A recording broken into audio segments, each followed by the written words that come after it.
एक समय की बात है। लक्ष्मी नगर में एक बड़ा जंगल था।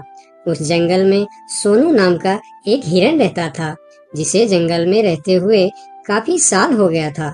सोनू का इस दुनिया में कोई नहीं था। कुछ महीने पहले ही उसका माँ बाबा गुजर गए थे।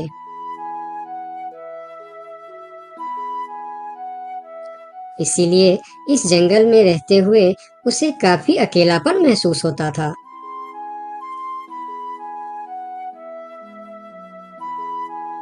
कितना बड़ा जंगल है हमारा, लेकिन फिर भी एक अजीब सा अकेलापन महसूस होता है। काश मेरा भी कोई दोस्त होता तो कितना अच्छा होता। तभी वहां से एक तेंदुआ और सियार गुजर रहे थे। सोनू को अकेला देखकर दोनों उसके पास आए और बोलता है, अकेले अकेले क्या कर रहे हो? हमसे दोस्ती कर लो, हम है ना तुम्हारे साथ रहने के लिए। क्या मैं तुम दोनों से दोस्ती कर लूं? तुम लोगों को काम है दूसरे को बेवकूफ बनाना और उनका खाना चुराना और परेशान करना। तुम दोनों से दोस्ती करके मैं गलत चीजों के अलावा और कुछ नहीं सीखने वाला। इससे अच्छा तो मैं अकेले ही ठीक हूँ। अब तुम दोनों यहाँ से जा सकते हो। अभी तो तुम हमारी दोस्ती को ठुकरा रहे हो, लेकिन वक्त आने पर तुमको हमारी दोस्ती की अहमियत पता चलेगी, देख लेना। ये कहकर वह दोनों वहां से चले जाते हैं। उन दोनों के चले जाने के बाद हिरन कुछ देर बाहर बैठा रहा। फिर धीरे धीरे शाम हो गई। तब हिरन भी घर के अंदर चला गया। अगले दिन सुबह जब हिरन अपने घर के बाहर बैठा था, तब हिरन ने देखा कि एक छोटा सा हाथी जो उसकी उम्र का था, वह धीरे धीरे उसके पास आ रहा है और उनके पास आके कहा, कैसे हो प्यारे हिरन? मेरा नाम गोलू है। मैं आज ही इस जंगल में आया हूँ। तुम्हारा नाम क्या है? क्या तुम इस जंगल में रहते हो? मेरा नाम है सोनू और इसी जंगल में मैं जन्म से ही रह रहा हूँ। तुम कहाँ से आए हो? तुम्हारे साथ और कौन कौन है? मैं पास की जंगल से आज ही आया हूँ। मेरा इस दुनिया में कोई नहीं है। क्या तुम यहाँ अकेले रहते हो? हाँ, मैं अकेला ही रहता हूँ। मेरा भी इस दुनिया में कोई नहीं है दोस्त। सोनू, क्या यहाँ कोई ऐसी जगह है जहाँ मैं अपना घर बनाकर रह सकूं? हाँ दोस्त, इस जंगल में ऐसे बहुत से जगह हैं जहाँ तुम घर बनाकर रह सकते हो। आओ मेरे साथ। फिर हिरन और हाथी जंगल के और भी अंदर चले गए, जहाँ हरियाली भी थी और जगह भी बहुत सुंदर थी। यहाँ तो मैं अपना पसंद का घर आराम से बना सकता हूँ।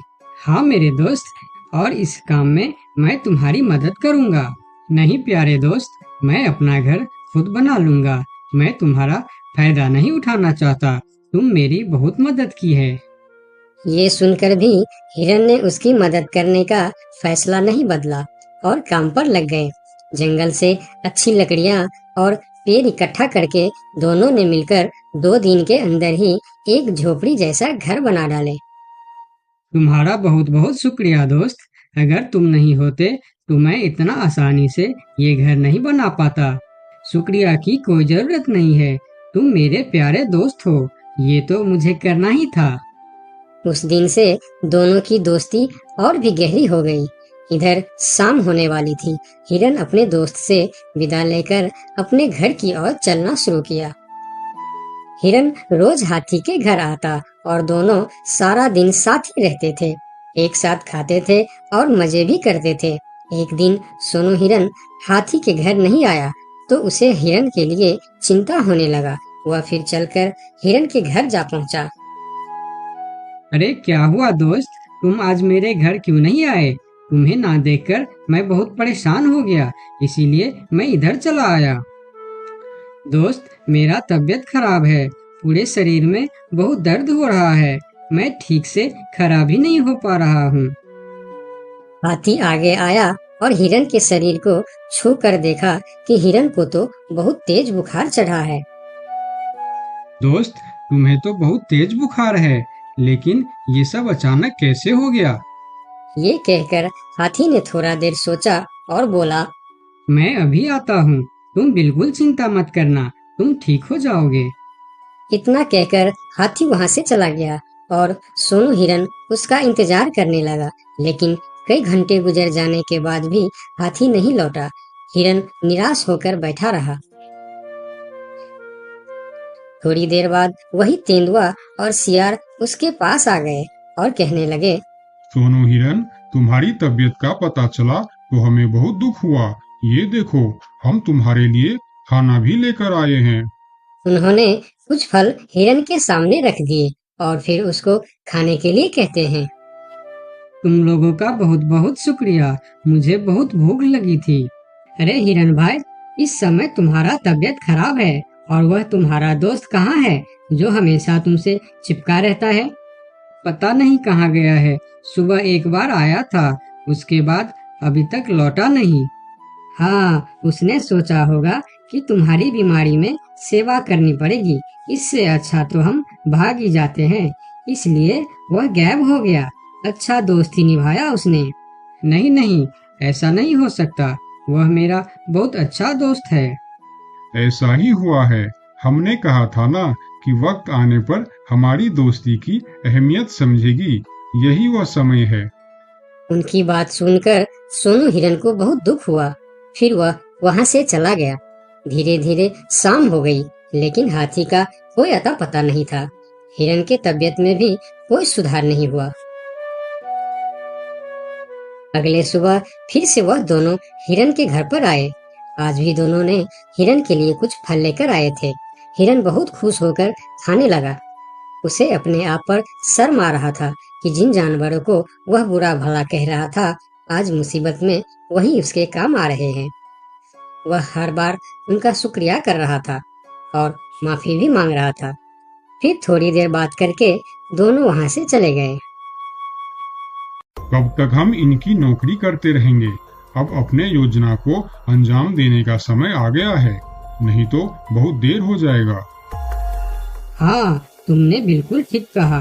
अब हमें और समय नष्ट नहीं करना चाहिए। आज ही हमें कुछ निर्णय लेना ही पड़ेगा। चलो चलते हैं शेर सिंह के पास। शाम के समय जब हिरन अकेला था, तब हाथी वहां पर पहुंचता। उसको देखते ही सोनू हिरन को बहुत गुस्सा आ गया। क्या देखने आए हो यहाँ? यही कि मैं जिंदा हूँ या मर गया? ऐसा क्यों बोल रहे हो दोस्त? मेरा पूरा बात तो सुनो। मुझे दोस्त कहकर मत बुलाओ। दोस्त वो होता है जो अच्छे और बुरे वक्त में साथ निभाए। तुम तो मेरे तबीयत खराब होते ही मुझे छोड़कर भाग गए थे। मुझे खाना भी वह लोग लाकर दे रहे थे जिससे मैं बात तक करना पसंद नहीं करता था। तुम्हें अभी तक कुछ भी पता नहीं है, इसीलिए गुस्सा कर रहे हो। मैं तुम्हारे साथ छोड़कर नहीं भागा था। मुझे पता चल चुका था कि तुम्हें डेंगू बुखार हो गया है और तुम्हारे पास सिर्फ 3 दिन थे। मैंने घर में इसके दवाई रखे थे, लेकिन जब मैं घर पहुंचा तो वहाँ दवा न जाने कहाँ गायब हो गया। मेरे पास समय कम था। तुमको बताने वापस आता तो और देर हो जाती, इसीलिए मैं पुराने जंगल गया था। वहाँ से तुम्हारे लिए 2 दिन का सफर करके यह जड़ी बूटी लाया हूँ। इसे खा लो दोस्त, वरना सुबह तक तुम्हारा बुखार नहीं उतरा तो मैं मेरे सबसे अच्छा दोस्त खो दूंगा। ये सुनकर सोनू हिरन के आंखों में आंसू निकल आए। उसने तुरंत वह जड़ी बूटी खा ली। मुझे माफ कर दो दोस्त, न जाने मैं कैसी तुम्हारी दोस्ती पर शक कर बैठा। यकीन मानो, तुमको वापस देखकर मुझे बहुत अच्छा लग रहा है। फिर दोनों ने बातें करने लगे। इतने में सोनू को अच्छा महसूस होने लगा। फिर वह उठकर खड़ा हो गया। अरे देखो दोस्त, मैं तो बिल्कुल ठीक हो गया। तुम्हारा बहुत बहुत धन्यवाद दोस्त। दोनों घर के बाहर बातें कर रहे थे, तभी वहाँ पर शेर सिंह को साथ लेकर वह दोनों आ गए। तुम लोगों के साथ ये शेर सिंह यहाँ क्या कर रहा है? शेर सिंह, यही वह हिरन है जिसे हमने आपके लिए तैयार किए हैं। ये सुनकर हिरन डर गया और फिर उसको समझ में आया कि ये दोनों क्यों इसका सेवा कर रहा था। इधर शेर सिंह हिरन को शिकार करने के लिए आगे आया। तब हाथी बोला, मेरे रहते तुम लोग मेरे दोस्त को कुछ भी नहीं कर सकता। ये कहकर हाथी आगे आया और जैसे ही शेर सिंह ने हिरन की तरफ कदम बढ़ाया, हाथी ने शेर सिंह को जोर का टक्कर मारा और शेर सिंह दूर जाकर गिरा और उसकी कमर का हड्डी टूट गया और वह उठ भी नहीं पाया। यह देखकर तेंदुआ और सियार जल्दी जल्दी वहां से भाग गया। फिर उस दिन के बाद हिरन सुंदरबन के जंगल में एक ठग सियार रहता था। वह बहुत ही निकम्मा और कामचोर था। हमेशा इसी जुगाड़ में रहता कि कहीं कोई मुर्गा मिले जिसे मूर्ख बनाकर उसके साथ ठगी की जाए। एक दिन अरे बंदर भाई, कल रात में मैंने आपको सपने में देखा। अरे रहने दे सियार, तू अपना सपना अपने पास रख और मुझे जाने दे। ऐसा बोलकर बंदर चला गया। धीरे धीरे सारे जानवर सियार की हरकत को जान चुके थे, इसलिए कोई भी जानवर उसकी बातों में नहीं आता था। अब सियार समझ चुका था कि इस जंगल में उसकी दाल नहीं गलने वाली, इसीलिए वह दूसरे जंगल जाने का निश्चय किया और अगले दिन सियार अपने जंगल को छोड़कर दूसरे जंगल की तरफ निकल पड़ा। दूसरी जंगल में पहुंचते ही दिन भर जंगल का जायजा लिया और शाम होते ही एक गधे को देख उसके पास गया और रुककर बोला, गधे भाई, मैं इस जंगल में नया आया हूँ और शाम भी ढल चुकी है। क्या मुझे एक रात रुकने के लिए आपके पास शरण दे सकते हो? हाँ हाँ, क्यों नहीं। अभी तो तुम इस जंगल में नए हो और हमारे लिए मेहमान हो, और मेहमान तो भगवान के सम्मान होते हैं। ऐसे कहते हुए गधे ने सियार को अपने पास रोक लिया और उसे सम्मान के साथ भोजन कराया। भोजन करने के बाद दोनों आपस में बातें करने लगे। सियार ने गधे से बोला, अरे गधा भाई, इस जंगल में पीपल के पेड़ के पास एक तालाब है, जानते हो उसके बारे में? हाँ हाँ, पीपल के पास एक तालाब है। वह तालाब कीचड़ से भरा पड़ा हुआ है। उसका पानी भी बहुत गंदा हो चुका है। यहाँ का कोई भी जानवर उसका पानी नहीं पीता है। सियार ने अपनी आवाज को धीमा करते हुए बोला, क्या तुम जानते हो, वह सोने चांदी का तालाब है।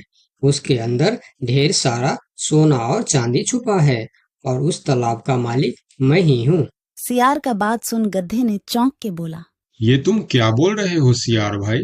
तालाब भी कहीं सोने और चांदी का होता है? मैं भी ऐसे ही सोच रहा था।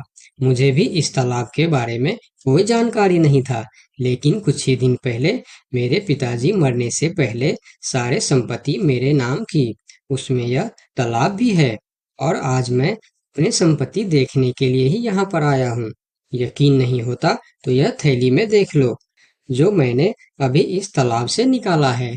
सोने के गहने निकालकर गधे को दिखाया, जो उसे ठगने के लिए उसने अपने साथ लेकर आया था।